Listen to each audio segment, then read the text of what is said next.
नहमदुहु व नसल्ली अला रसूलिहिल करीम अम्मा बाद फ़ऊज़ु बिल्लाहि मिनश शैतानिर रजीम बिस्मिल्लाहिर रहमानिर रहीम। जनाब स्पीकर, मैं बहुत शुक्रगुजार हूँ और मेरा ख्याल ये था कि बजट सेशन की कुछ रिवायात हैं जो पिछली कई दहाइयों से चलती आ रही हैं कि ऑपोजिशन की तरफ से, जब हम ऑपोजिशन में थे, पीपल्स पार्टी ऑपोजिशन में थी, शैडो बजट पेश किया जाता था। उसका मकसद क्या था शैडो बजट का, और शैडो बजट होता क्या है? यह तो बड़ा आसान है कि कागज का टुकड़ा पकड़ा, 4 फैक्ट्स एंड फिगर्स यहां पे फरमाए और उठ के घर चले गए।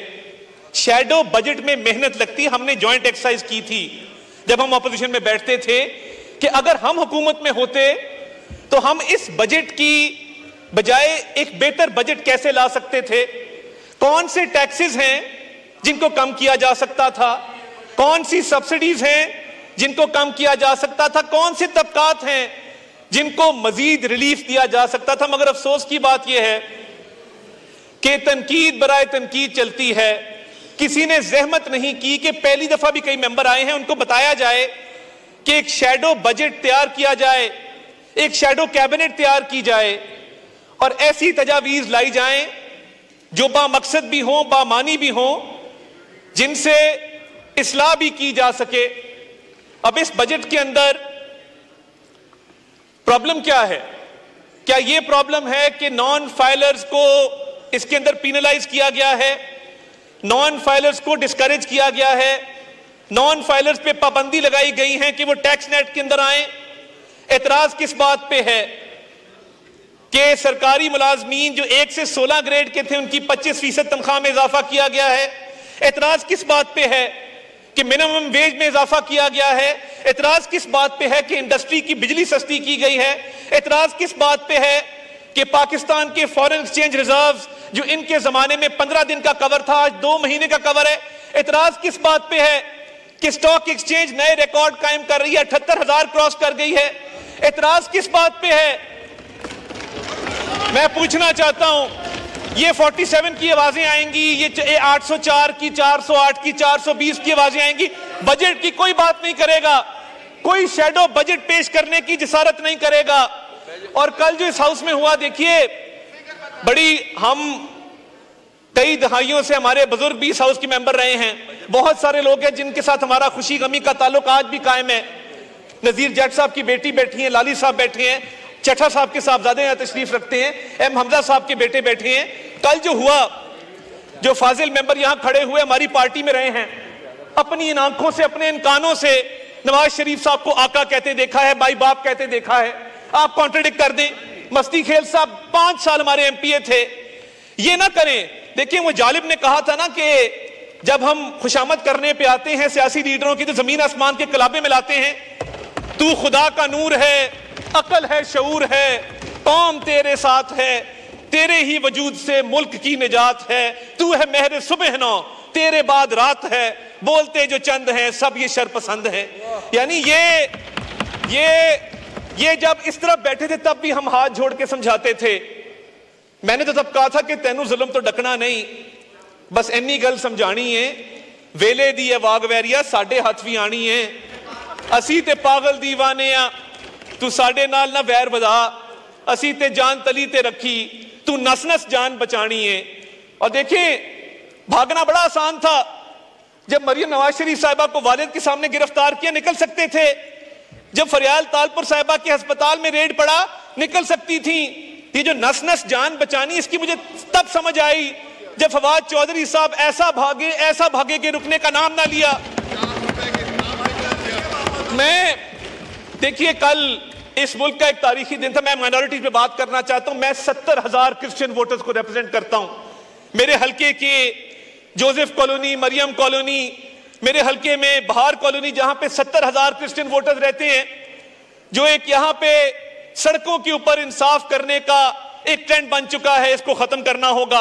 आज एक रेजोल्यूशन आया, क्या ही अच्छा होता कि इस मुल्क की माइनॉरिटीज की प्रोटेक्शन के लिए आप हमारे साथ खड़े होते, उस रेजोल्यूशन को सपोर्ट करते कि एक ड्यू प्रोसेस ऑफ लॉ है। मेरे बुजुर्गों ने 1953 की खत्म नबूवत सल्लल्लाहु अलैहि वसल्लम की तहरीक में हिस्सा लिया, हम उस चीज के भी अमीन हैं मगर क्या यह इंसाफ है कि किसी पे इल्जाम लगाओ, सरेराह उसको कत्ल कर दिया जाए, ना मुकदमा कायम किया जाए, ना अदालत में सबूत पेश किए जाएं? माइनॉरिटीज किधर जाएंगी? कल हम एक चर्च के अंदर हारून विलियम नामी पाक फौज की एक सिपाही का आखिरी रसूमात में हम शामिल होके आए हैं। वो जो यार जनाजे की बात करो, खुदा का खौफ करें थोड़ा सा। वो जो सफेद रंग हमारे परचम में है, उसका जस्ते खाकी भी उसी परचम में लिपटा हुआ आया था जिसमें किसी मुसलमान का आता है। क्या इस हाउस को नहीं चाहिए कि अक़लियतों के तहफ़्फ़ुज़ के लिए रेजोल्यूशन यूनानिमस हो और एक इस मुल्क में निजाम वज़ा किया जाए? वो श्रीलंकन फैक्ट्री मैनेजर आज भी हमें याद है कि जिसको सिर्फ उस फैक्ट्री के चंद वर्कर्स ने, क्योंकि वो उसके तर्ज अमल से तंग थे, वो डिसिप्लिन को इंपोज करता था, उसको उन्होंने कत्ल कर दिया मजहब के नाम पर। उसका क्या कसूर था? और पाकिस्तान का बैनुल अक़वामी सतह पे क्या इमेज गया? आपको हमारे साथ खड़ा होना चाहिए था। और ये जो दहशतगर्दी की लहर है, कल अज़्म इस्तेहकाम की मंजूरी हुई, काबीना में भी आएगा, इस हाउस में भी आएगा, मगर इसकी जरूरत क्यों पड़ी? शेम लगाएं, क्योंकि ये वो लोग हैं जो तालिबान को वापस लेके आए, सवात में बसाया। केपीके के साउथ के डिस्ट्रिक्ट आज जाने के काबिल नहीं है, नो गो एरियाज हैं। सुबह किसी और की हुकूमत होती है, शाम को किसी और की हुकूमत होती है। जाके देखे केपीके के अंदर, आपका तो अपना वो सूबा है। इन तालिबान को कौन वापस लेके आया था और क्या कह के वापस लेके आया था? गुड तालिबान की, बैड तालिबान की बहस इस मुल्क में किसने शुरू की थी? बताया जाए। हमने 2014 में नेशनल एक्शन प्लान आया, हमने उस पर अमल दरामद के लिए लाउड स्पीकर के हवाले से, वॉल चौकिंग के हवाले से, हेट स्पीच के हवाले से अपना किरदार अदा किया।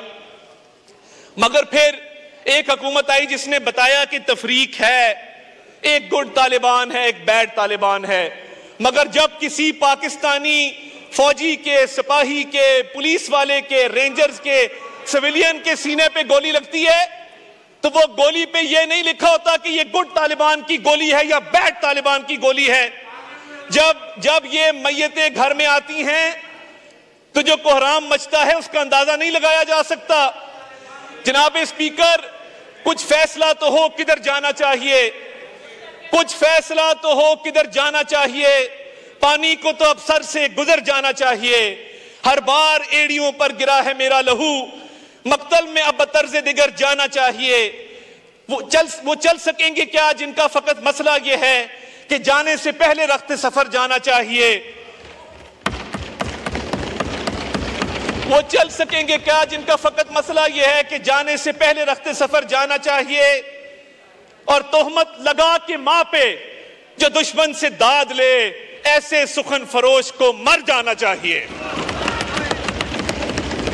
जनाब स्पीकर, ये ना शैडो बजट पेश किया गया। मैं आज भी मुल्तमिस हूं, बड़े बड़े तजर्बेकार लोग बैठे, अली मोहम्मद खान साहब बैठते हैं, इस रिवायात को जानते हैं इस हाउस की। आज भी शैडो बजट लेके आए, आज भी हमारी इस्लाह करें, हम बैठने को तैयार हैं, हम बात करने को तैयार हैं। आपकी अच्छी तजावीज होंगी, इस फ्रेमवर्क के अंदर रहते हुए इस बजट को इंप्रूव करने को तैयार हैं। मगर आप ना बजट पे बात करते हैं। और देखें, जो सनाउल्लाह मस्ती खेल ने कल किया, मैंने आपको बताया, मैंने अपनी आंखों से देखा है। नवाज शरीफ को वो माई बाप कहते थे, आका कहते थे, माई लीडर। हम तो लीडर के सामने खड़े होते हैं, को अल्लाह ताला ने तौकीर भी दी है।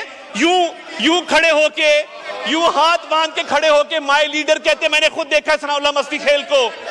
और दो लोग, ये तो बड़े, इनमें फिर भी बड़े हिम्मत हौसले वाले लोग बैठे हैं, इसमें फिर भी बड़े हिम्मत हौसले वाले लोग बैठे हैं। दो बगल बच्चों का मैं जिक्र करना चाहूंगा, मुल्क से भागे हुए हैं। एक अमेरिका बैठा है, एक स्पेन बैठा है, इसी हाउस में बतौर एडवाइजर बैठते थे। मैं तब कहता था कि इन्होंने भागना है, आप लोग इधर ही बैठे होंगे, ये भाग जाएंगे। वो तब भी अपने लीडर की शान में जमीन आसमान के कलाबे मिलाते थे। मेरी गुजारिश ये है कि इस हाउस की रिवायात को इतना मैला ना किया जाए, क्योंकि इधर बैठने के दो क्राइटेरियाज हैं। एक तो जबान की गलाजत में कसरत हो, और दूसरा झूठ बोलना आता हो और बार बार आता हो। इसके अलावा तीसरा क्राइटेरिया नहीं है। तो मैं बड़े अदब से मैं आपसे गुजारिश ये करूंगा कि ये जो दहशतगर्दी की जंग है इसमें हमें मुत्तहिद होना है। वो इस साइड पे बैठे हों, इस साइड पे बैठे हों, अज़्म इस्तेहकाम के हवाले से हमें इस मुल्क को सिक्योर बनाना है। और देखिए, चाइनीज डेलीगेशन यहां पे आया, उसके आने से पहले जो प्रोपेगेंडा यहां पे किया गया, खुदारा आप मेरे पे तनकीद करें, मेरी सियासी क़यादत पे करें, मेरी सियासी पार्टी पे करें। जब पाकिस्तान का कोई दोस्त मुल्क पाकिस्तान से तिजारत बढ़ाना चाहता है, पाकिस्तान के साथ वो पाकिस्तान में सरमायाकारी करना चाहता है, वो आपके भी उतना ही फायदे में जितना हमारे फायदे में। अभी निसार अहमद जट साहब यहां पे बात कर रहे थे, हमारे पुराने दोस्त हैं, तो अस्पतालों की जिक्र कर रहे थे। काश आपकी पंजाब हुकूमत ने पंजाब किडनी लिवर इंस्टीट्यूट बंद ना किया होता। आप जाके देखिए, ऐसा अस्पताल पूरे पाकिस्तान में आपको नहीं मिलेगा। आज भी रावलपिंडी इंस्टीट्यूट ऑफ कार्डियोलॉजी में पूरे केपीके के पेशेंट्स आते हैं, उन्हें हम वेलकम करते हैं। आज भी मुजफ्फरगढ़ में रजब तैयब अर्दगान अस्पताल चल रहा है। हमारे चिल्ड्रन हॉस्पिटल, हमारे यूरोलॉजी इंस्टीट्यूट ऐसे पूरे पाकिस्तान में कहीं नहीं है। मगर आपको नजर नहीं आता कि अल्हम्दुलिल्लाह 80% पेशेंट्स केपीके से आते हैं कार्डियोलॉजी में, चिल्ड्रन हॉस्पिटल के अंदर, और कोई तफरीक नहीं की जाती। आपने केपीके में कितने अस्पताल बनाए हैं आप बता दें। आपकी जब हुकूमत थी, आपने पंजाब में अस्पताल बंद करने के अलावा कुछ नहीं किया।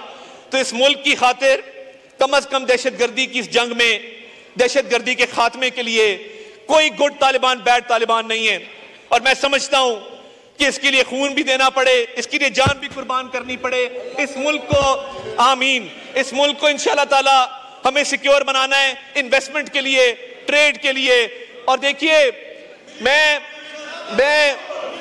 ये तालिबान के हक में नारे लग रहे हैं, इसी हाउस में से लग रहे हैं, और लगाओ। ये तालिबान के हक में इस हाउस में पहली बार नारे लगे हैं कि ये नहीं चाहते कि तालिबान के खिलाफ इस मुल्क में ऑपरेशन हो, और अज़्म इस्तेहकाम एक पूरी कैंपेन का नाम है।